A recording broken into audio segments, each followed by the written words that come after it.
Beleza, vamos lá, vamos adiantar aqui. Eu sei que você, aí professor, trabalha 40 horas, corre de uma escola para outra, dá conta de aluno, prova pra corrigir, filho, e tudo isso é um desgaste, e o pior, você não tem nem sequer uma remuneração adequada para isso. Ou seja, você não encontrou valorização, estabilidade que o professor merece.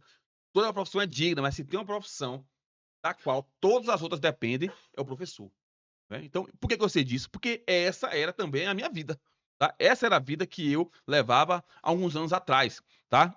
Quem é o professor Manuel? Esse cara que está aqui hoje tentando, né, tentando explicar para o professor como é que o professor, né, não deve estudar, digamos assim, tá? Bom, eu sou um de vocês, tá? Que passei pro lado de cá, talvez um pouco mais cedo, não é? Do que vocês que estão me assistindo. Eu fiz faculdade, tá? Eu lá ali de camisa azul da seleção brasileira, bem molecão. Esses colegas meus aí, ó, os dois, tá vendo? De preto e de amarelo, são professores do IFES, do Instituto Federal, ó, há muito mais tempo do que eu. Inclusive, esse de amarelo aí foi o cara que abriu meu olho, tá? Que me deu um choque de realidade quando ele foi aprovado, tá bom? Então, ali embaixo, eu sou pai de pet, né? Como o povo fala hoje, tenho meus cachorrinhos, tenho meus filhos, minha esposa, tá? Sou marido. E eu era um professor cansado, tá? Eu dava aula em colégio, como vocês podem ver aí acima, dava aula em faculdade, como vocês podem ver aí abaixo, nesse é o curso de farmácia, fazia doutorado, tá? E tudo isso só, né, tomava o meu tempo de uma forma assim sobre-humana, quase, tá? Eu trabalhava muito para poder sustentar minha família com um salário que nunca chegou nem à metade dos institutos federais. Tá? Essa era a minha realidade, tá? Porque não estava me servindo de nada. Bom, eu tive que começar a tomar, não é, começar a pensar em soluções para sair daquilo ali. Eu falava: "Cara, o que é que eu posso fazer?". Foi quando esse meu colega passou no Instituto Federal e me falou: "Cara, eu fui nomeado, tá? Olha, por que você não fez o concurso ainda?". Eu fiquei muito feliz com ele, mas eu me perguntei: "Rapaz, que, né, que meu amigo passou assim e eu não passei, nem fiz, quer dizer, fiz um, perdi, nem fiz mais". E aí eu comecei a analisar que eu me sentia impotente, eu achava que aquilo não era para mim, eu achava que eu não daria conta, que eu trabalhava demais, mas meu colega também trabalhava, meu colega também tinha família, sabe. E aí você quer pensar assim às vezes: "Ah, mas ele é mais inteligente, ele é gênio". A gente não era, a gente estudava junto, a gente tinha o mesmo desempenho na faculdade, tá.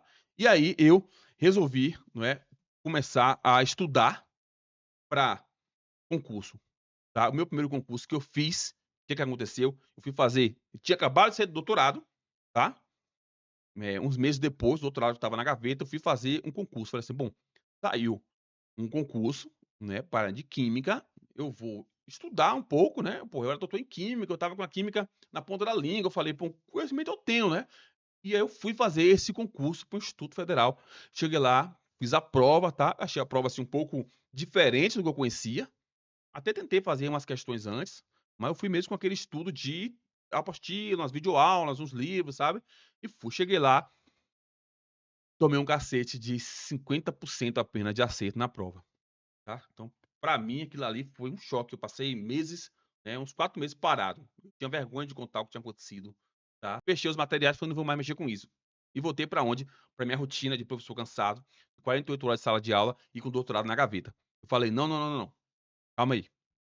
Eu vou entender o que é que Rafael, o que é que Igor, o que é que o outro Rafael, vários colegas meus fizeram, tá? Como é que eles fizeram para estudar. Eu percebi que eles tinham um padrão, tá? Eles não sabiam explicar direito o que é que eles fizeram, tá? Mas eu percebi que tinha um padrão. E eu comecei a praticamente entrevistar eles, perguntar como é que eles faziam e tal, quando era que eles estudavam, como era que eles estudavam. E aí eu já notei de cara que eu fazia um estudo errado. Tá? Eu percebi de cara que a minha preparação não tinha nada a ver com a preparação que levou eles à aprovação, tá? Só que eles não tinham, né, esse interesse de pensar ter um método para aquilo. Eles só estavam meio querendo passar, passou, acabou, tá? E eu falei: "Pô, então parece que eu tô encontrando aqui uma forma do que foi que aconteceu, não é?". E aí eu comecei a estudar agora de uma maneira diferente, eu comecei a fazer um planejamento diferente, eu comecei a me dedicar de forma diferente e o mais importante, eu comecei a fazer isso nas horas, pouquinhas horas que eu tinha disponível no dia. Eu estudava no máximo 2 horas por dia, era sempre 1 hora e meia, 1 hora e 40, sabe, era meu ritmo de estudo diário era esse. E então, depois de uns 6 meses ali estudando desse jeito, saiu um concurso para o estado do Ceará, né, então, para perícia forense do Ceará. Eu olhei o edital, a parte específica era muito parecida com o Instituto Federal. Era a mesma pegada de química, né, que era a minha área de formação. Então, tinha os mesmos conteúdos, tinha as mesmas coisas. Eu estava muito preparado para aquilo ali, já tinha pegado a base daquilo ali. Eu só precisava agora aplicar em questões que fosse de perícia agora, tá? Mas da química também.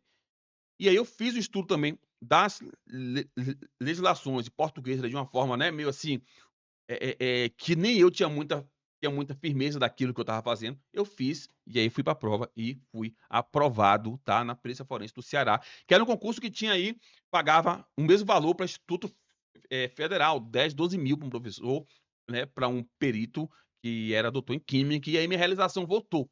Sabe, eu falei, cara, é possível. Quer dizer, não é possível, porque eu não soube disso naquele concurso. Eu tive umas inseguranças e tal, na época, porque assim, poxa, eu ia sair da sala de aula, era uma coisa diferente e tal, mas assim, o que eu queria mesmo era ter qualidade de vida, sabe? Naquele momento, eu estava até frustrado, chateado com a educação. Então, certo, professores, eu vou perguntar para vocês agora, você já se sentiu assim, você já sentiu que estuda, mas não avança? Isso já aconteceu com vocês? Me respondam aí no chat. Você, né, sente que aquilo ali não tá, você passa um tempo depois, você não lembra mais, tá, e parece que as coisas é muito difícil, você lê uma lei, às vezes, para tentar estudar para o concurso e não consegue absorver. Bom, como é que esse erro aparece na prática, tá? Agora eu vou ser bem direto para que a gente trace isso de uma forma bem objetiva e dinâmica, tá? Como é que esse erro aparece na prática?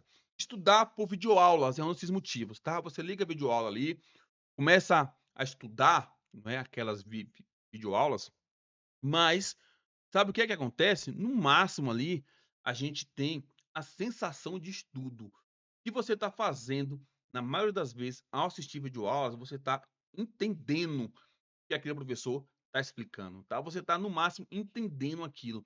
Entender é diferente de aprender. Aqui, enquanto eu estou falando com vocês estão entendendo o que eu estou falando. Porque vocês não vão precisar fazer uma prova sobre esse conteúdo que eu estou falando.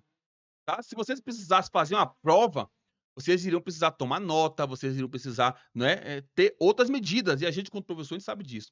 Então, estudar por videoaulas, né, já é um sinal, tá, bem clássico, né, de comportamento que faz esse erro aparecer, tá bom? Esse é o primeiro ponto, tá?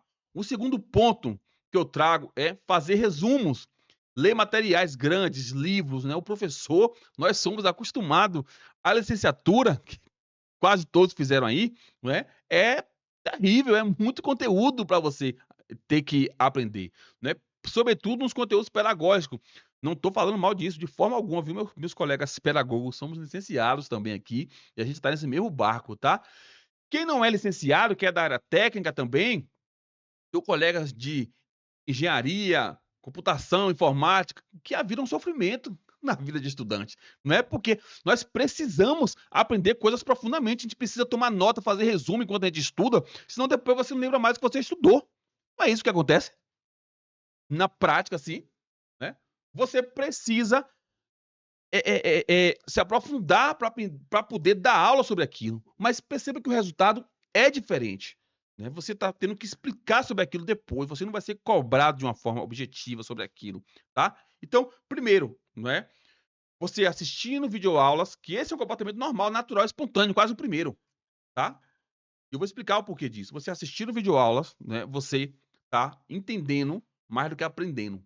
Tá? Você fazer resumos, ler materiais gigantes, livros, isso pode ser excelente se você tiver que explicar sobre aquilo, fazer uma aula daquilo, tá? Terceiro erro, se preparar quando tiver uma data para a prova. Ora, na faculdade o professor falava que a prova é dia 15, não é? E a gente vai se planejar para estudar para aquela prova. Isso é natural. Na escola, dando uma aula, a gente fala o quê? A prova é dia tal. Não é verdade? É assim que acontece com a gente. Então, esse é um outro comportamento que vai dando o direcionamento de como isso acontece, tá? Ignorar padrão das bancas. Aqui já é um erro bem mais restrito, né? Aqui já é um comportamento mais restrito. Primeiro porque você, né? Eu, vou falar de mim, Eu, quando comecei, eu não entendia o que era isso, padrão de banca. Como assim padrão de banca? Eu achava que eu ia pegar um bocado de questões da banca para resolver. Era isso que eu ia fazer. Então, assim, eu pegava, tinha prova lá, sei lá, da Fundação Carlos Chagas, que eu lembro, né? Eu peguei uma apostila daquela de banca de revista da Carlos Chagas, um bocado de questão resolvida, tá? E eu ia tentar estudar por aquilo ali. Aí chegava na prova, pau. Oxi, o que está acontecendo comigo? Né? Eu ia fazer uma prova para qualquer concurso, né, que eu tentei fazer, antes de saber desse erro, né, era pau. Quando o concurso é específico, é mais difícil ainda, porque você domina o conteúdo. Você sabe os conteúdos. Inclusive, quando você pega a tua edital, você sabe, às vezes, até onde estão aqueles conteúdos na sua matéria, na sua área, caramba. Você é o professor da área, claro que você sabe. Claro que o professor de biologia sabe que se no edital está cobrando lá filocordata, ele sabe onde é que ele vai procurar para estudar sobre esse filo em zoologia, não é? É claro que se na minha prova tem falando reações orgânicas, é claro que eu sei o que é, tá? Eu sei onde encontrar isso. Eu sei até dar uma aula de ensino médio sobre isso, tá? Então, assim, não é falta de conteúdo. Eu conheço o conteúdo. Esses comportamentos levam a gente para, né? Isso aqui aconteceu comigo. Minha primeira prova, mesmo com doutorado, anos de sala de aula, o que foi que eu fiz? Estudei por videoaulas intermináveis, check. Fiz resumo, li o material gigante, check. Deixei para estudar só depois do edital. Claro, eu vou estudar sem saber a data da prova, check. Ignorei padrão de bancas, eu não sabia nem direito do que era isso, eu achava que tinha que pegar as questões só da banca que eu ia fazer o concurso, check, né? Então, assim, eu cumpri todos esses comportamentos naturais, espontâneos, que qualquer professor, em sua consciência, vai fazer para estudar. O que aconteceu? Eu acertei 50%. O que realmente reprova o professor no IFE? Qual é esse erro silencioso? Vocês viram que tem vários comportamentos, não é, que caminham ou culminam para esse erro silencioso. E eu falei desse erro silencioso o tempo todo aqui já na live hoje, na aula, tá? Eu acho que ninguém botou aqui nos comentários, não é? Mas um erro silencioso, não é? Exatamente o quê? O erro silencioso é se preparar como na escola ou faculdade, tentando estudar tudo e confiando no conhecimento teórico. Tá? Esse é o erro silencioso que tem reprovado professores competentes todos os concursos de estudos federais que eu tenho visto. Tá? Todo professor que chega para mim, que já fez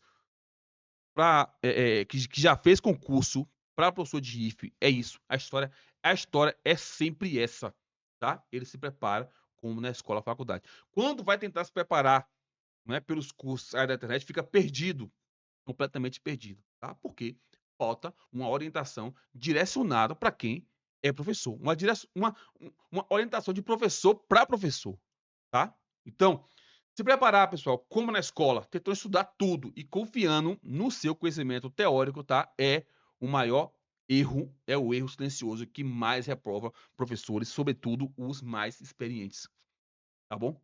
Então, é isso o que acontece. Esse é o erro silencioso. Então, bote na sua cabeça duas coisas. Não é falta de conhecimento, tá? É falta de método e estratégia. Tá? Você tem um conhecimento. Todo professor tem o conhecimento para ser aprovado no Instituto Federal hoje, tá? Só que ele precisa de método e estratégia. Quem passa no concurso, professor, não é o mais inteligente, é o mais estratégico, tá? É quem mais aprende a se organizar, é quem segue alguma organização de quem entende o que está falando.